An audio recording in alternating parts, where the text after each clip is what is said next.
Good morning, ladies and gentlemen. Today I will give you a presentation about lexical semantics, which is the chapter 6 of the linguistic structure of modern English book.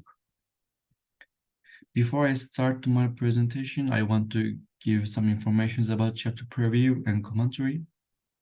This chapter explores word meaning, linguistics, technical terms, structural semantics, semantic features, prototypes, semantic anomaly, figurative language, metaphor recognition and interpretation, and cognitive semantics.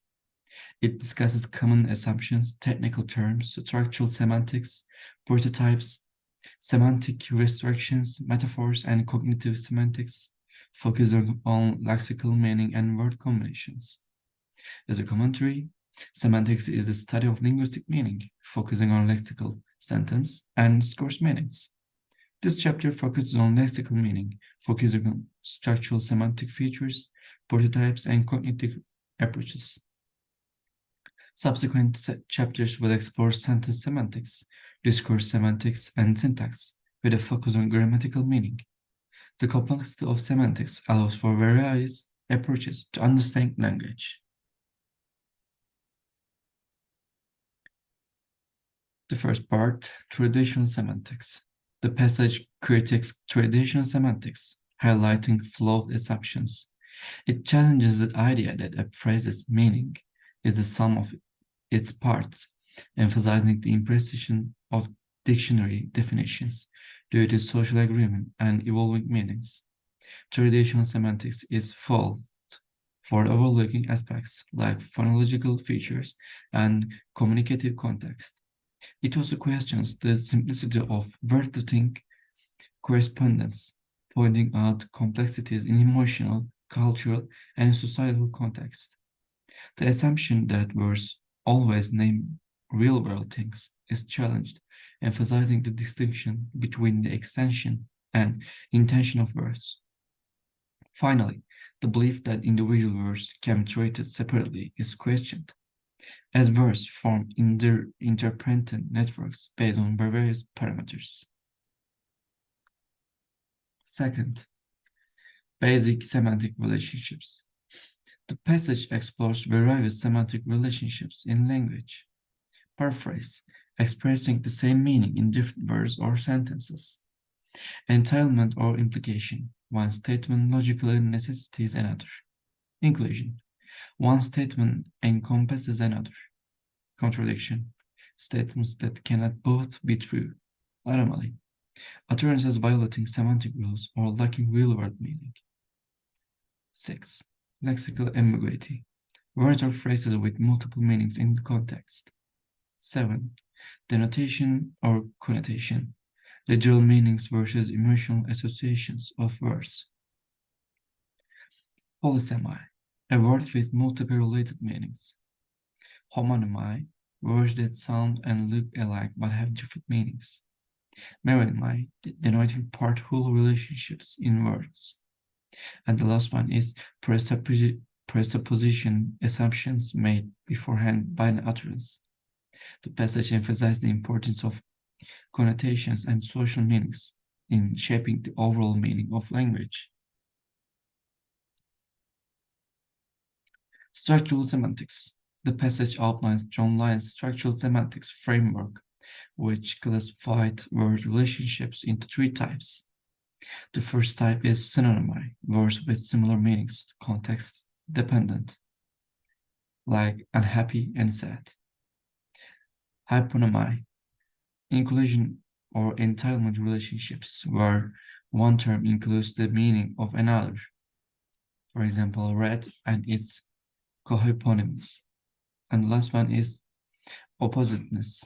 Lyons identifies 3 oppositeness relationships. The first one is complementary, contradictory pairs like single and married. Antonymy, agreeable concepts with comparability like big and small. Convergence, verbal relationships including symmetry in certain contexts. For example, buy and sell or kinship terms. Semantic features. Combinational analysis developed by Katz and Fodor breaks down verb meanings into universal semantic components or primitives. These features expressed as pairs like plus male or theta male form unique bundles for each word, contributing to vocabulary diversity. The Livestock paradigm example illustrates how words share or differ in semantic features within a category, while the approach facilitates the systematic exploration of sense relations. It faces challenges such as the potentially arbitrary choice of universal features and in subjectivity in determining positive and negative memories. Specialized terms may require concentration of more specific features. Feature analysis of nouns. The passage highlights that noun subclasses count, construct, collective are not mutually exclusive, allowing for diverse combinations. To analyze nouns more comprehensively, semantic features like common, animate, collective, count, human, construct, and male are introduced for cross-categorizations.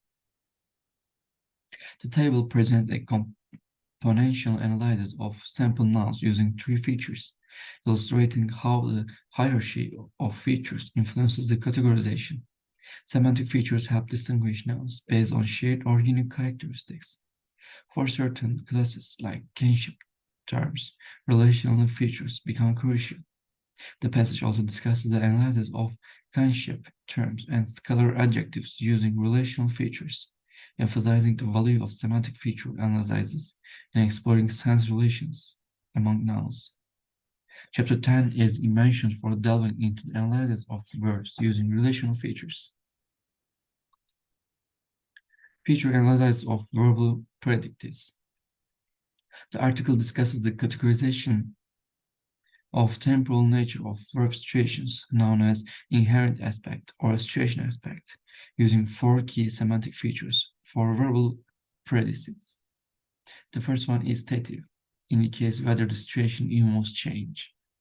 Second one is durative, specifies whether the situation persists over time or occurs intensely. And third and fourth is telic and voluntary, as you can see on the screen. Xenovander's typology classifies situation types based on these features. States are unchanging activities, are dynamic and energetic. Accomplishments have a necessary endpoint, and achievements are instantaneous. The article emphasizes the importance of considering not only the verb, but also other elements in the predicate to determine the situation type. It notes that changing the aspects of an expression does not alter the situation type, and habitual expressions can convey different situation types on different occasions over time.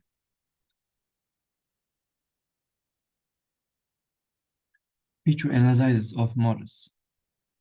The article explores the role of semantic features in analyzing modal meaning conveyed through modal auxiliaries and their phrasal equivalents. Modal auxiliaries include expressions like will, can, shall, may, must, and be able to. Modal meaning is dissected into two key features. The first one is epistemic and the other one is deontic. Epistemic meanings answer, how do you know? While deontic meanings answer, what should I do? Epistemic modality relates to the presentation, while deontic modality is subject-oriented. A table illustrates the epistemic and deontic meanings of various modal auxiliaries, providing examples. The article notes that distinctions between the two can be subtle and both meanings may be present in examples. The article also explores how epistemic and deontic meanings can be expressed through various linguistic forms, including modal verbs, adjectives, adverbs, nouns, and parenticles. Postscript on semantic features. The article discusses the challenges of thoroughly analyzing all words in a language based on combinations of semantic features. While straightforward cases like livestock terms are manageable, determining primitive components of meaning becomes difficult beyond concentrate nouns and verbs.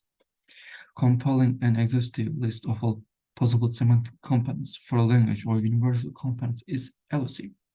The binary nature of many semantic features is insufficient for capturing the complexity of meaning, especially in metaphorical language where specific features become crucial. Different parts of speech may require diverse semantic features, and the relevance of postulated features in word usage is often unclear. The psychological reality of semantic features remains uncertain, as it is unclear whether people actively think of these components when using words. Prototypes. Prototype theory proposed by Eleanor Roche suggests that understanding the meaning of a word relies on a prototypical concept of the category it belongs to. Prototypes are clear exemplars, and all members are judged in relation to them, resulting in graded membership. Core members closely resemble the prototype, while prepared members are less similar. The theory is illustrated with examples like sports, birds, cups, and jewelry. Prototype theory is related to basic level terms, the level at which people normally name things. Basic level terms are structurally simple and maximize shared attributes within a category. Prototypes are considered for psychological reality, and experiments show facial recognition of familiar things. The theory offers a flexible and psychologically realistic approach to understanding meaning, suggesting that individuals may have divergent prototypes for categories, as seen with the concept of vehicles. Semantic anomaly. Semantic anomaly refers to expressions that are recognized as meaningless. Speakers can easily identify phrases like the birth of a peanut as lacking meaning. However, they can provide figurative interpretations for seemingly anomalous expressions such as birth of the morning or the birth of linguistics, highlighting the flexibility of language and the role of context in making sense of such phrases. Selectional, selectional restrictions. Semantic anomaly arises from restriction on the compatibility or combinability of words, known as selectional restriction. These restrictions involve various requirements for the semantic features of the words it co-occurs with. For instance, the word fly typically carries a went subject. However, violations of selectional restrictions can occur, leading to semantic anomaly. For example, saying the paper flew out the window violates the typical selectional restrictions for fly, but it is except in non-literal sense. The presence of an implied contradiction rather than an explicit one characterizes semantic anomalies, such as in the statement, the rooster laid an egg, where lay an egg requires a male subject while rooster is male. Figurative language. The provided text discusses the distinctions between literal, metaphorical, and anonymous language use. It explores various types of figurative language, such as oxymoron, tautology, synesthesia, synecdoche, menotomy, personification, and metaphor. The focus is on how figurative language often involves the violation of selectional restrictions, but allows for interpretation based on context. The text introduced linguistic Tanya Reinhardt's system for analyzing metaphors, which involves considering both the literal and figurative meanings. It emphasized the complexity of interpreting metaphors, where certain features are transferred between conceptual domains, leading to both literal and intended images. The examples provided illustrate how metaphors involve transfer of semantic features and creation of vivid, imaginative expressions.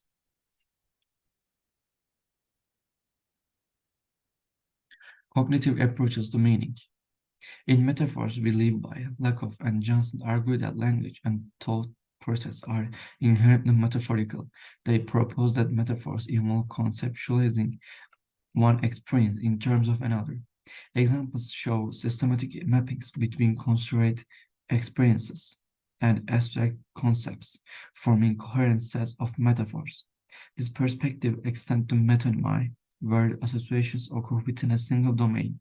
This approach lays the foundation for cognitive semantics, emphasizing how our physical experiences shape basic conceptual structures called image schemas, influencing metaphorical and metonymic expressions. In summary, cognitive linguistics suggests that word meanings reflect general conceptual organization, blurring the line between semantics and pragmatics. As I bring this presentation to a close, I want to express my gratitude for your time and attention today. Have a good day.